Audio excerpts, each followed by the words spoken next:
Graças a Deus que nos concede mais esta oportunidade de estarmos aqui nesta noite, né?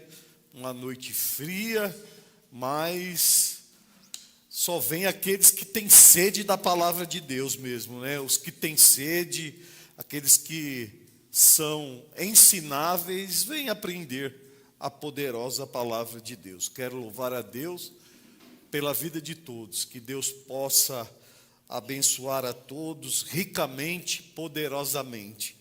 Aproveitar que vocês aí estão de pé, abre a sua Bíblia, por gentileza, lá em Atos dos Apóstolos, capítulo 9, nós vamos ler hoje do 20 ao 31.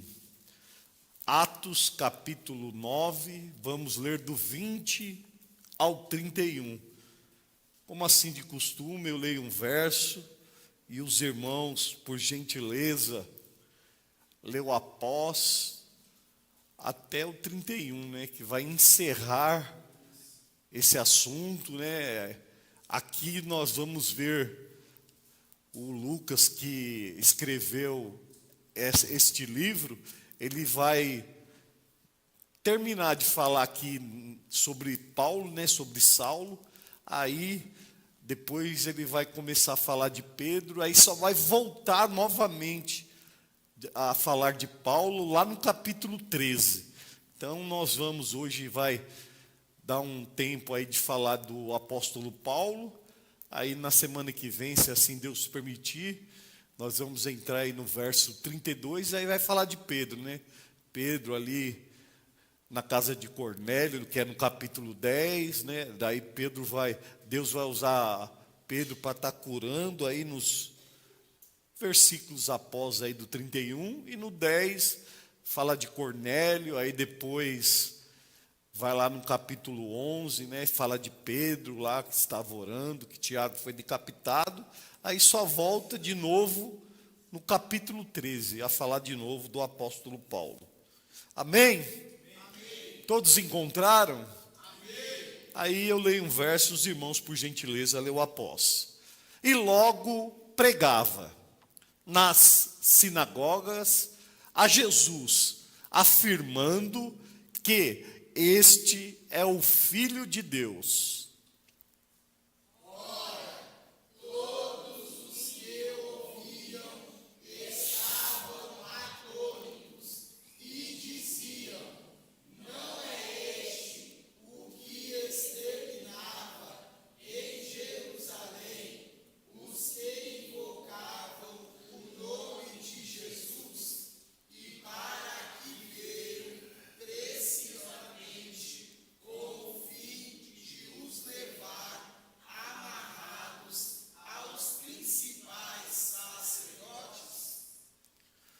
Saulo, porém, mais e mais se fortalecia e confundia os judeus que moravam em Damasco, demonstrando que Jesus é o Cristo.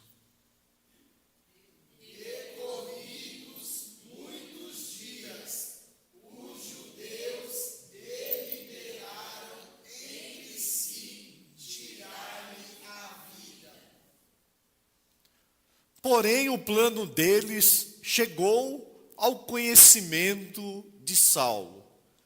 Dia e noite guardavam também as portas para o matarem.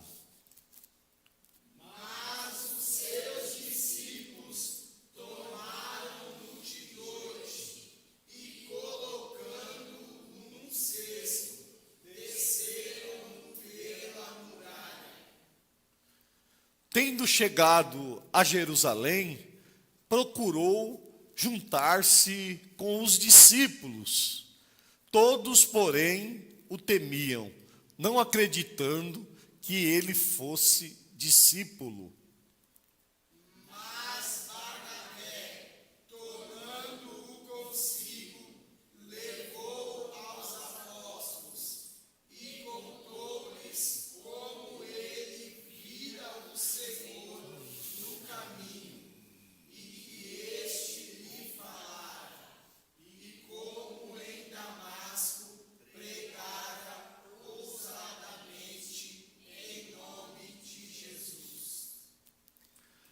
estava com eles em Jerusalém, entrando e saindo, pregando ousadamente em nome do Senhor. Falava e discutia com os helenitas, mas eles procuravam tirar-lhe a vida.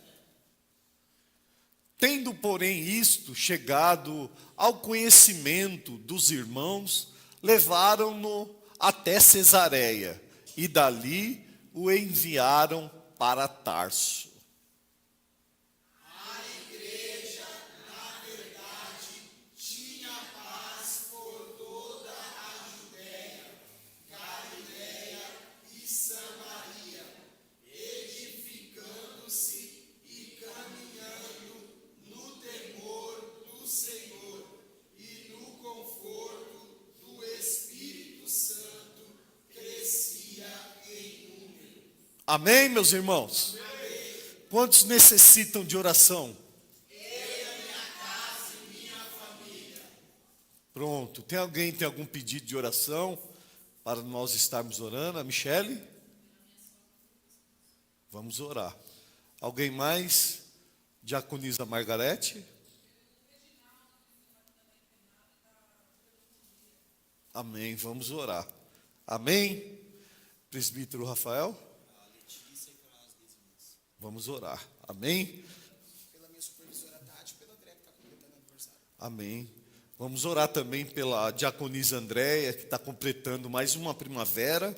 Também vamos orar pedindo a ajuda do Espírito Santo para que ele possa aí nos conduzir na compreensão da palavra de Deus aí.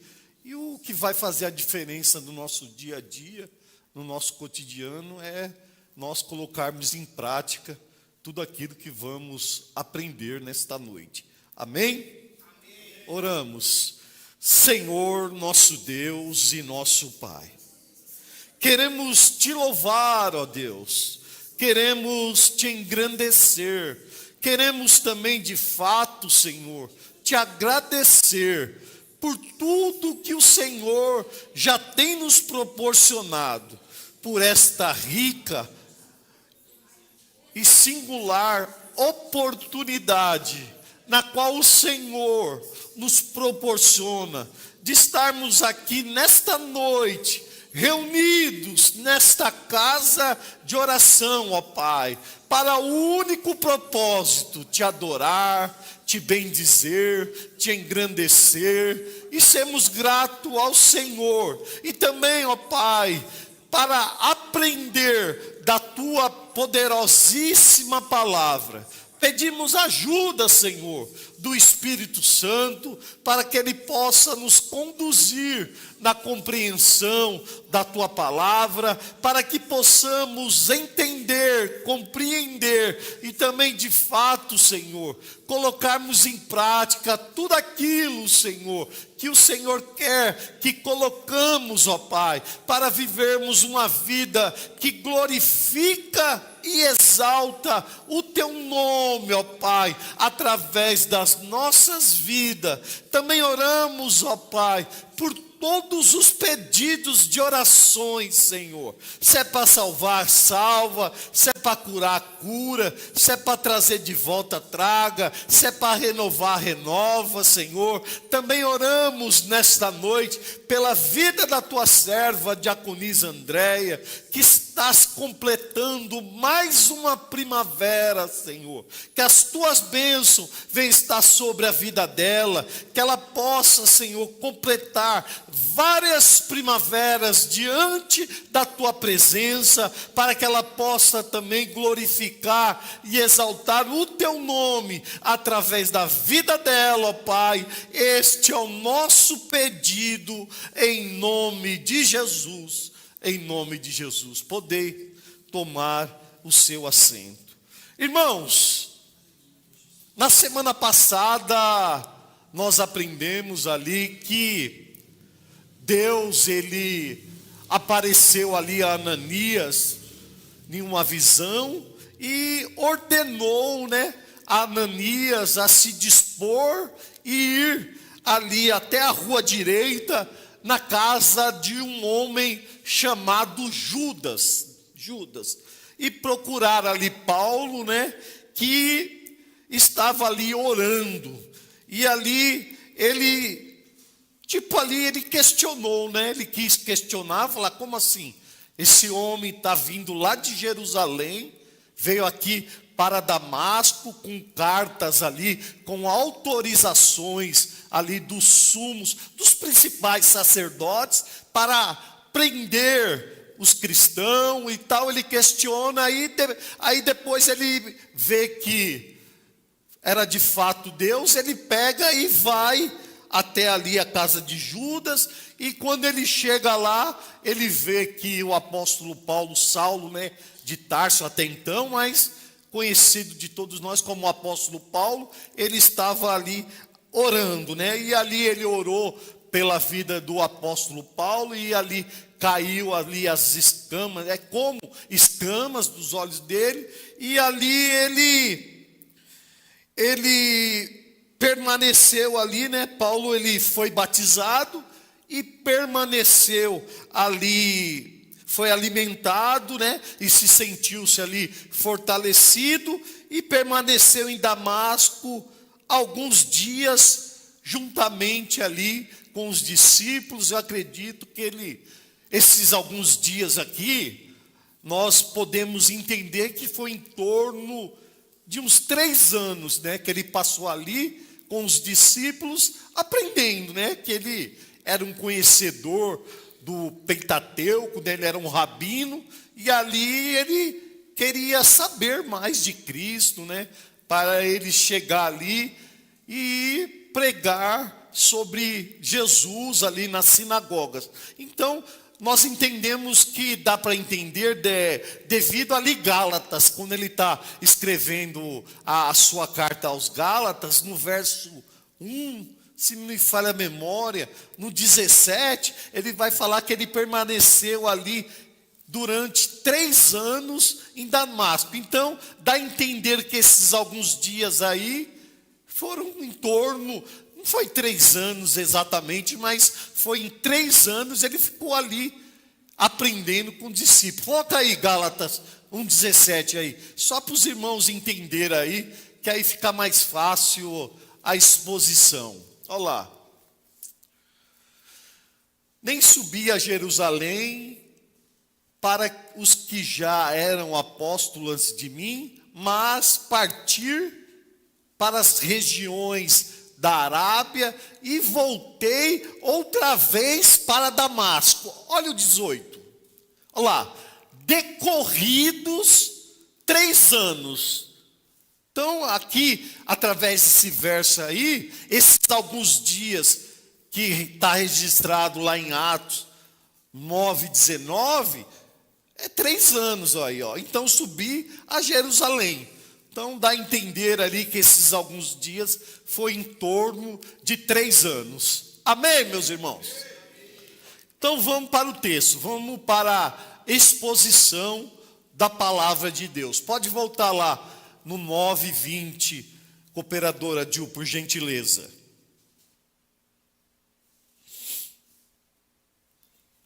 Aqui, ó, logo no início aí já aprendemos, já temos aí, ó, e logo pregava, né? Logo pregava. Então, aqui nós vemos uma evidência de uma pessoa que foi de fato convertida, né?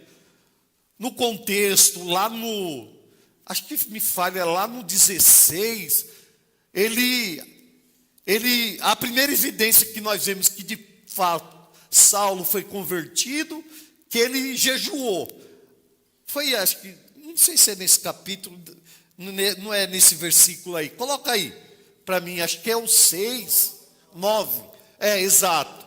Então aí, ó, esteve 3 dias sem ver, durante os quais nada comeu nem bebeu. Então, a primeira evidência que nós vemos na vida de uma pessoa que de fato é convertida é os frutos.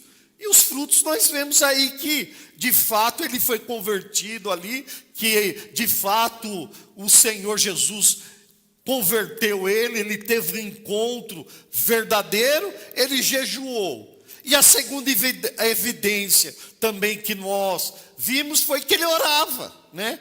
Ele jejuou, ele orou, orava, o orar está na onde? No 11. Coloca o 11 aí, Diogo. Olha lá. Dispõe, procurava, olha lá. E pois ele está orando. Então, ó, primeiro ele jejuou. Segundo, ele orou, estava orando, né? Porque só ora quem é de fato convertido, né? Porque os convertidos, eles têm em sua mente que são dependentes de Deus, né? Os que de fato têm uma vida de oração, é que quando nós oramos, nós estamos dizendo que sem Deus nada podemos fazer. Somos dependentes de Deus em tudo, né? Quem ora é aquele que sabe que precisa de Deus. Agora, aqueles que não oram, não tem necessidade de Deus nenhuma, né? Quem ora precisa do Senhor, né? Porque nós não conseguimos dar um passo sequer se Deus não for conosco. Então nós oramos porque dependemos de Deus em todas as áreas da nossa vida.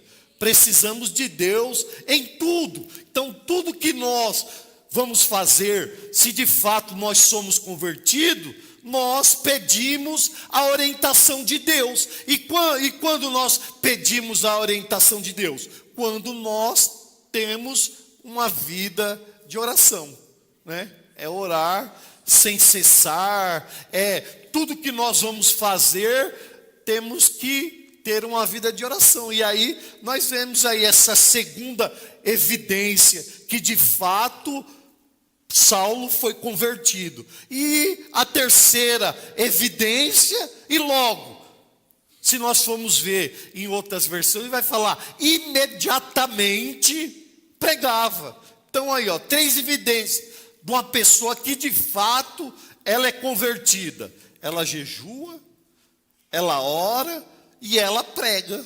Ela fala de Jesus, né? E prega. E Paulo, ele aproveitou a oportunidade dele ser um rabino, né? Porque todo rabino, pastor Alexandre, quando chegava na sinagoga, ele tinha a oportunidade de pregar a palavra de Deus. E Paulo se aproveitou disso aí para pregar. Olha lá, pregar quem? A Jesus. Então, a nossa mensagem, ela tem que ser cristocêntrica. Temos que pregar Jesus, falar de Jesus para as pessoas que estão lá fora e dizer que Jesus é o Messias, que Jesus é o Cristo, que Jesus é o Filho de Deus. Esta era a mensagem de Paulo nas sinagogas ali de Damasco. Ele aproveitou, porque eles conheciam Paulo, eles sabiam que eram Paulo. Então, talvez eles estavam esperando Paulo chegar ali na sinagoga, como ele era um rabino, passar a oportunidade para ele ministrar. Talvez eles estavam esperando que Paulo pregasse sobre as leis, né? Sobre o Pentateuco, os 5 primeiros livros da Bíblia, falar dos profetas, mas não. Paulo, ele aproveitou a oportunidade que ele tinha para falar do amor de Jesus. E assim também somos nós. Não devemos desperdiçar as oportunidades que o Senhor coloca na nossa vida. Vamos pregar a Jesus crucificado, vamos pregar Jesus, porque aqui, ó, no livro de Atos, é a primeira e última vez que nós vamos ver aí, ó, que Jesus ali é o Filho de Deus. É a primeira vez que nós vamos ver e depois não vamos ver de novo. Que aí é Paulo pregando na sinagoga a Jesus, afirmando que este era o Filho de Deus. E muitos receberam, outros e se enfureceram, né? E assim também, quando nós pregamos, nós não temos que ter a expectativa que todos vão receber a palavra de Deus. Lembra lá? O mesmo sol que endurece o barro, né, amolece a cera. É o mesmo. Então, uns vão receber, muitos receberam dentro da sinagoga e acreditaram que de fato Jesus era o Messias, Jesus era o Cristo, que Jesus de fato era o Filho de Deus. Agora outros se enfureceram. E assim também foi quando Paulo pregou para os reis, né? Um falou, você falou que Paulo estava ficando maluco, com muitas letras. Outro falou, quase você me persuadiu aí com essas palavras. Só que não aceitaram. Mas nós vamos ver que muitos ali que eram judeus, helenitas, que eram judeus que não eram de Jerusalém, eram judeus que foram dispersos ali quando Estevão foi morto, eles ficaram dispersos, por isso que eles eram chamados de helenitas, assim como Paulo também, que Paulo não era de Jerusalém, Paulo era de Tarso da Sicília, então Paulo também era um helenita, não era um judeu de Jerusalém. Amém aí o 20, para os irmãos entenderem? Amém? Então bora para o 21. Ora, todos os que ouviram estavam atônitos. Por quê? Porque eles esperavam que a ministração de Paulo era outra, né? Porque até então eles estavam ali sabendo que Paulo tinha pegado lá em Jerusalém, na sinagoga, autorização com os principais sacerdotes para fazer o quê? Para prender os cristãos e levá-los para Jerusalém. Então eles ficaram atônitos. Opa, mas esse aí não é Paulo, não é Saulo de Tarso? Que é um rabino, é um fariseu de fariseu, que veio aqui com esse propósito. Agora, então, isso aí que deixaram eles atônitos, admirados, né? Se nós formos ver em outras versões, então eles ficaram sem entender. Como que pode? Esse aí sendo o perseguidor dos cristãos, agora está falando, pregando sobre Cristo. Olha lá, na NVI fala perplexos. Ficaram, porque até então eles não sabiam que Paulo tinha tido encontro com Jesus ali no caminho de Damasco. Então eles ficaram admirados, né? Olha lá, na NVT, admirados, né? Então, admirados, perplexos, né? Atônitos, ficaram sem entender o que Paulo ali estava pregando, ó. Como que dá para entender? Que o verso continua ali, ó. Nós entendemos da continuação. E eles diziam, o que eles diziam? Ó, não é este o que exterminava em Jerusalém os que invocavam o nome de Jesus? Olha aí, ó. Paulo perseguia, né? Hernandes Dias Lopes fala que ele era uma fera indomável, né? Era uma fera ali que ele fazia tudo isso aí pensando que estava fazendo um favor para Deus.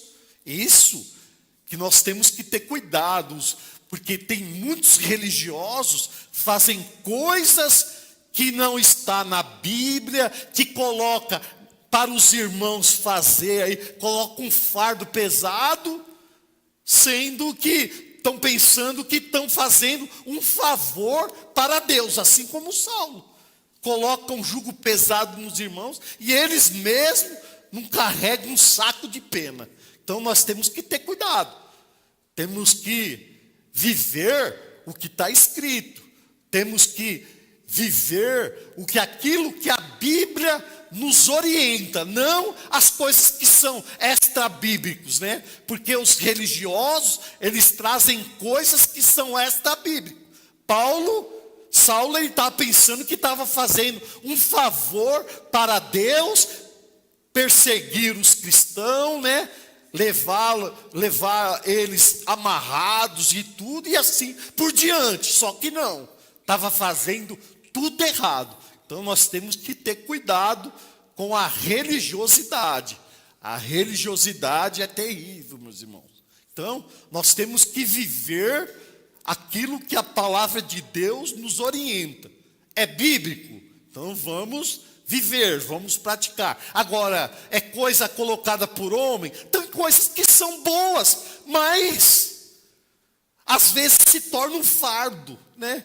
Você vê aí, muitas igrejas aí que são religiosas, que têm uma religiosidade, tem muitos filhos de pastor, muitos de obreiros, que estão desviados, não por causa da palavra, mas por causa do fardo pesado que a igreja coloca sobre os seus membros, que não está escrito. Por quê? O fardo de Jesus, ele é leve, ele é suave e leve. E esses homens, os religiosos, querem pôr um fardo pesado nas costas, aí o povo não aguenta, aí se desvia. Aí se afasta da igreja, aí não quer mais saber de igreja, não quer viver desigrejado. Mas eu tenho certeza, se nós pregarmos de fato a palavra de Deus, anunciarmos que Jesus, o fardo de Jesus é leve e é suave, eles voltam para Jesus. Eles voltam em nome de Jesus. Tem muitos, viu? Não são poucos não. Amém? E aí, continua lá, né? E para aqui veio precisamente com o fim. Olha lá. Então, na mente deles, eles estavam pensando que Paulo tinha ido até Damasco. Não, o propósito sim. Mas antes que Jesus encontrou ele no caminho, né? Antes, o propósito dele era de fato. Era para ir para Damasco e prender os cristãos. Mas, quando Jesus o encontrou, aí a coisa inverteu, né? E levar lá, ó, a fim de levar amarrado aos principais sacerdotes. Então aí a coisa muda, né? Você vê como que Deus faz, só através da vida desse homem, né? Desse homem aí, mais do que a metade do Novo Testamento foi escrita por ele, né? O maior plantador de igreja. Você vê, através de um homem só, o que Deus pode fazer. Quantas vidas? Quantos entregaram a vida deles para Cristo através desse instrumento, né? Que você lembra lá que Jesus falou para Ananias, ó, esse aí é um instrumento escolhido, é um vaso escolhido. Então, Deus pode fazer, irmãos, através de uma pessoa que se dispõe, que se coloca ali na presença de Deus. Deus faz, através da vida dele, grandes coisas. E o nome do Senhor é glorificado. Aleluia, glória a Deus. Amém, o 21? 22. Saulo, porém, olha lá, esse porém aqui, ó, ele é uma conjunção adversativa, né? Já muda de um assunto para outro, né? Mais e mais se fortalecia, né? Esse se fortalecer é tanto para a parte física, como também para a parte espiritual. Então eu acredito que Paulo, mais e mais, ele estava ali, ó, se fortalecendo, né? Lembra lá da evidência da conversão dele? Estava jejuando, estava orando, estava pregando, né? As evidências que de fato ele foi salvo. E ele se fortalecia. E assim somos nós também, meus irmãos. Hoje nós estamos aqui aprendendo a palavra de Deus, estamos nos fortalecendo espiritualmente, mas é para hoje, né? O alimento é para hoje. Amanhã precisamos ser alimentados novamente, precisamos orar novamente, porque tem pessoas que, orei na segunda-feira 1 hora, li a palavra de Deus 1 hora, aí serviu para a semana toda. Não, temos que nos fortalecer, temos que sempre está nos alimentando, né? Lembra lá de Oséias 6:3? Conheçamos é hoje, né? Porque é gradativo, é todos os dias. Nós temos que estar sempre nos fortalecendo, orando, jejuando, consagrando a nossa vida diante de Deus. É conheçamos é hoje. E prossigamos em conhecer ao Senhor. Então é um processo gradativo. É todos os dias. Enquanto nós estivermos aqui nesta terra, temos que nos fortalecer mais e mais. Assim como o apóstolo Paulo, ele se fortalecia mais e mais, assim também somos todos nós. Está sendo alimentado hoje, amanhã você tem que ser alimentado de novo. Nós temos que ter uma vida de comunhão diária com Deus, é todos os dias. Enquanto nós estivermos aqui nesta vida, é todos os dias. Amém? Olha lá, conheçamos hoje e prossigamos em conhecer ao Senhor, e aí nós crescemos. Aí toda a imaturidade da nossa vida vai saindo e nós vamos nos tornando, não perfeitos, porque perfeitos não tem ninguém. Quando você chegar na perfeição, aí o Senhor vai, te levar lá para a glória. E assim é. Porque enquanto nós estamos aqui, falhamos, pecamos, decepcionamos as pessoas nos decepcionam, e assim vai. E assim vai, a vida é essa. A vida é essa. E vamos prosseguindo aí em conhecer ao Senhor. Então Paulo se fortalecia. E esse fortalecimento de Paulo confundia os judeus que moravam lá em Damasco, né? E aí, e a mensagem dele tem que ser a de todos nós pregarmos a Jesus Cristo. Temos que demonstrar para as pessoas que de fato somos pessoas de Cristo. Devemos andar como Jesus andou. As pessoas têm que olhar para nós. Antes de nós falarmos sequer uma palavra, falar, opa, aquela ali é uma serva de Deus. Opa, aquele ali é um servo de Deus. Porque você vê, ele demonstrava que Jesus de fato era o Cristo. E assim todos nós, na nossa caminhada aqui nessa vida, temos que demonstrar para a pessoa. Não precisa chegar lá e falar, não, eu sou pastor, os irmãos, não, eu sou crente, eu sou obreiro. Não, as pessoas têm que ver o nosso modo de viver e ver que de fato demonstramos que Jesus é o Cristo. Amém? O 22? Amém. 23. Olha lá. Decorridos muitos dias.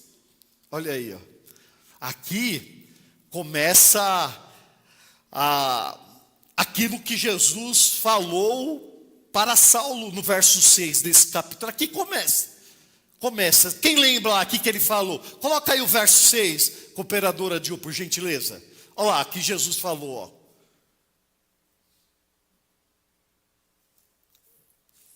Eu falei errado.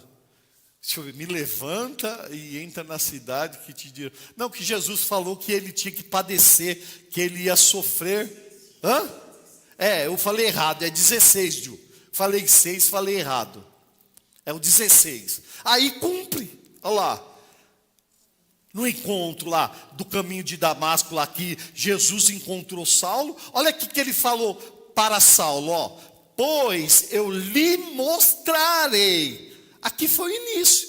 Lá no verso, no 22, né, que nós lemos, começa aí, a se cumprir isso aqui que Jesus falou para ele.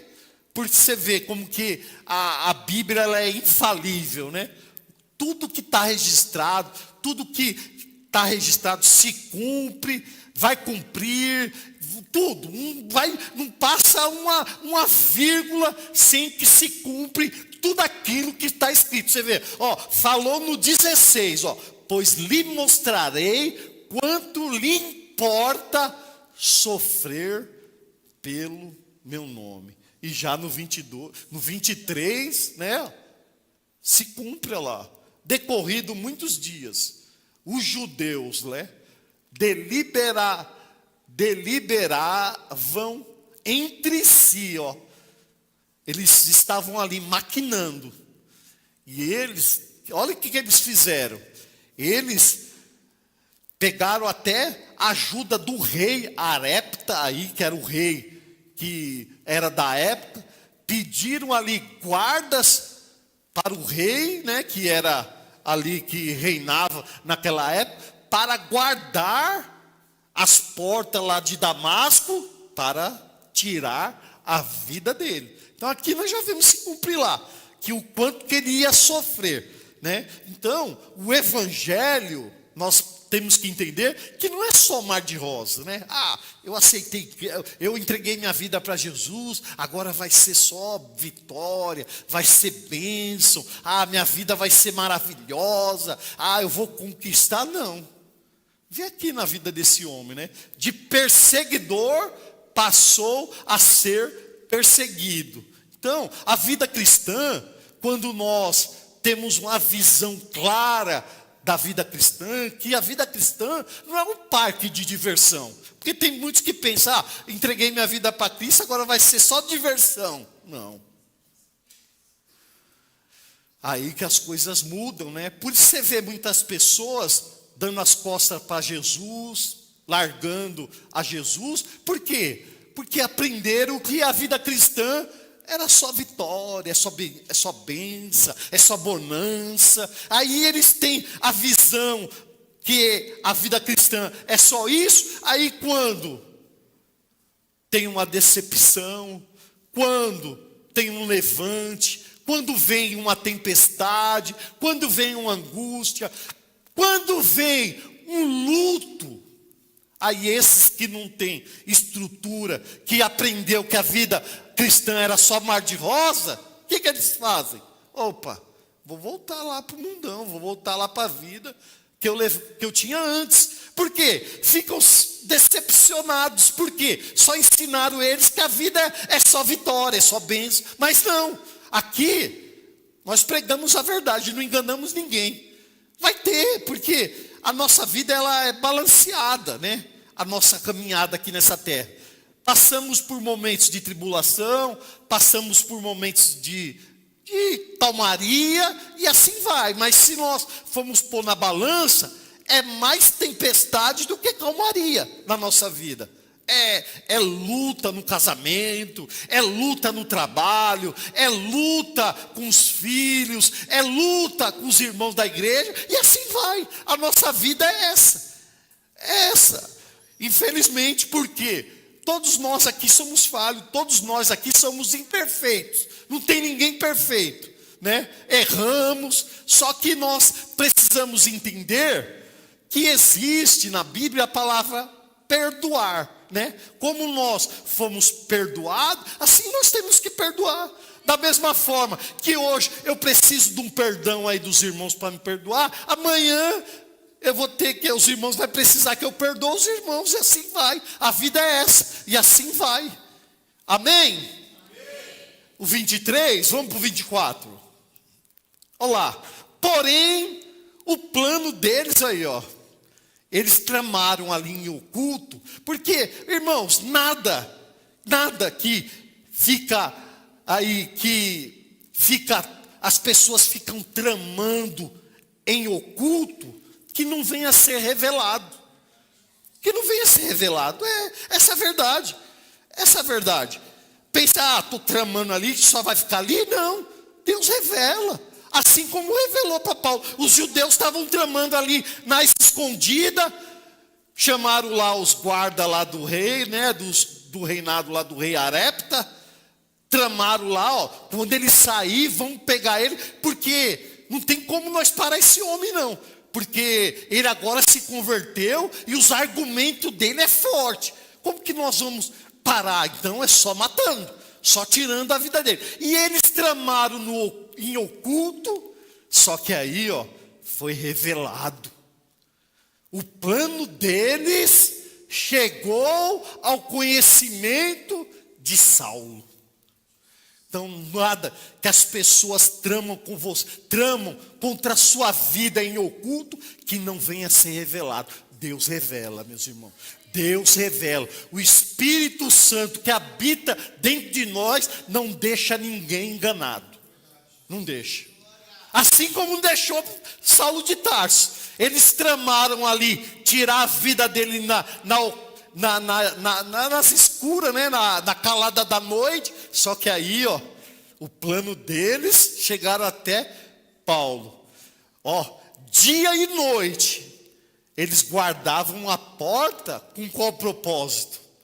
Para tirar a vida dele. Mas veio ao conhecimento dele.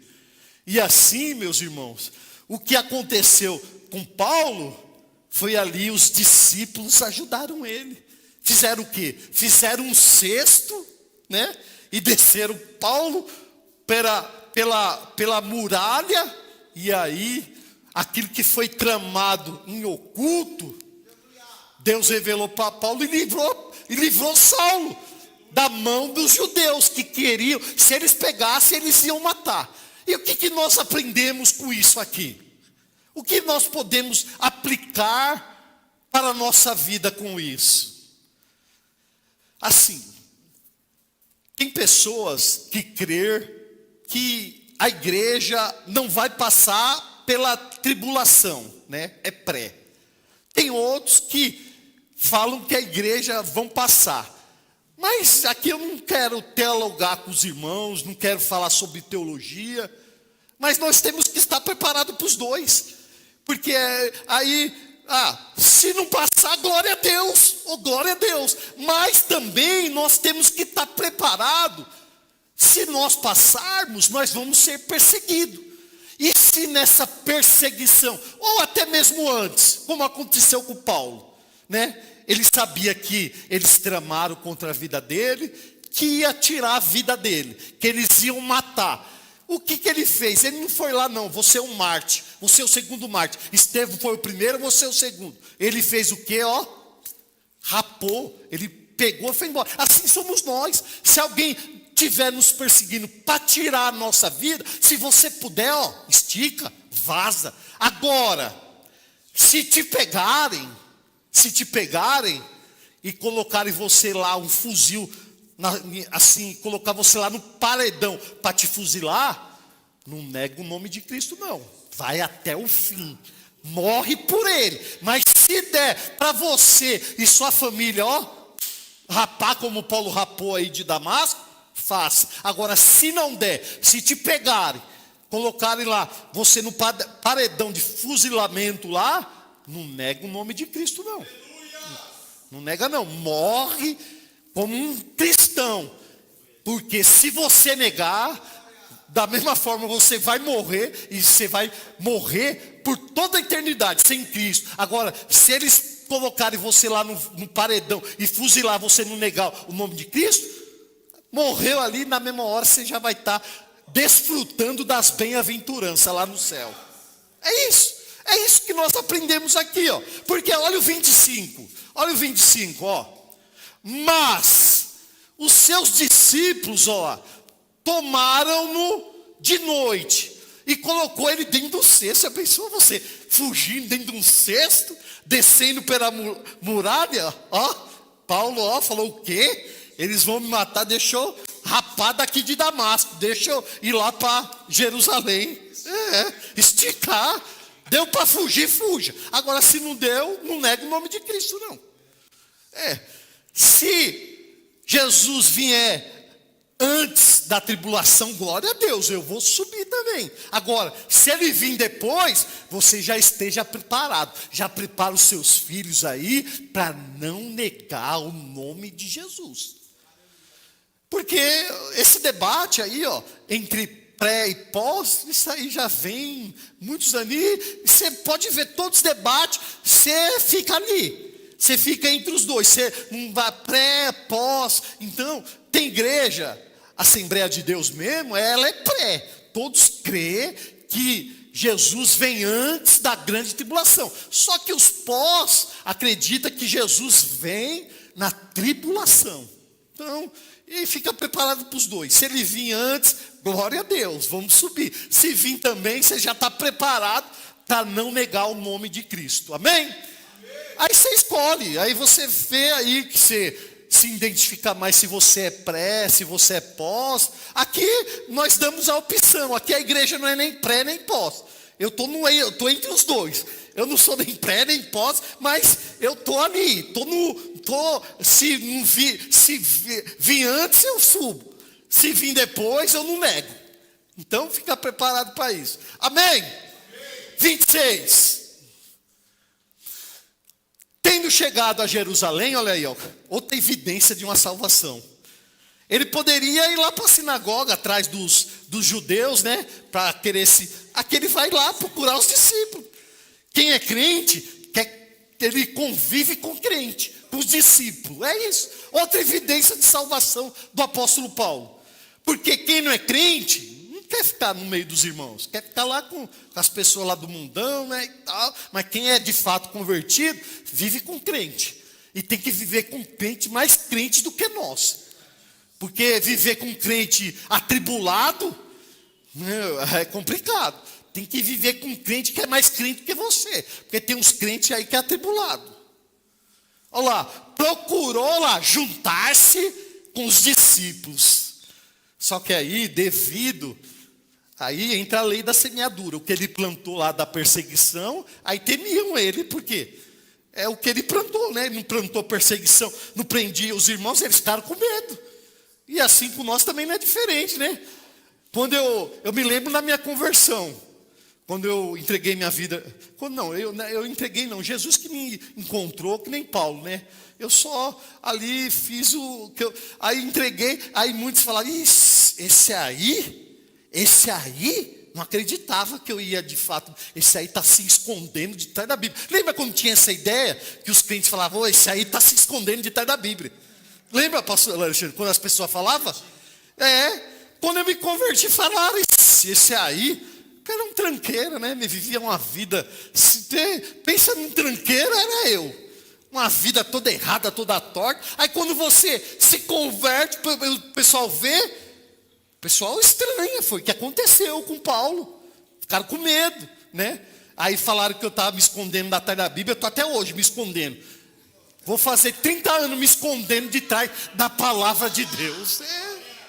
Eu acredito com vocês também.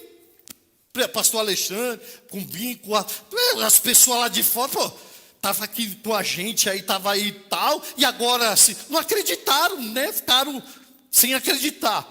Todos, porém, o temia, olha lá, não acreditando, que ele fosse discípulo. 27.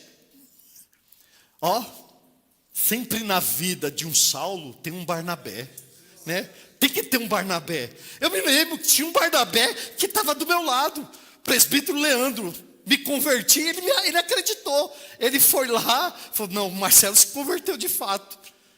E aí ele ficou do meu lado, me ajudando, sempre me chamando para subir os montes, né? Para estar orando, para estar nos cultos. Sempre do lado de um Saulo, tem que ter um Barnabé lá.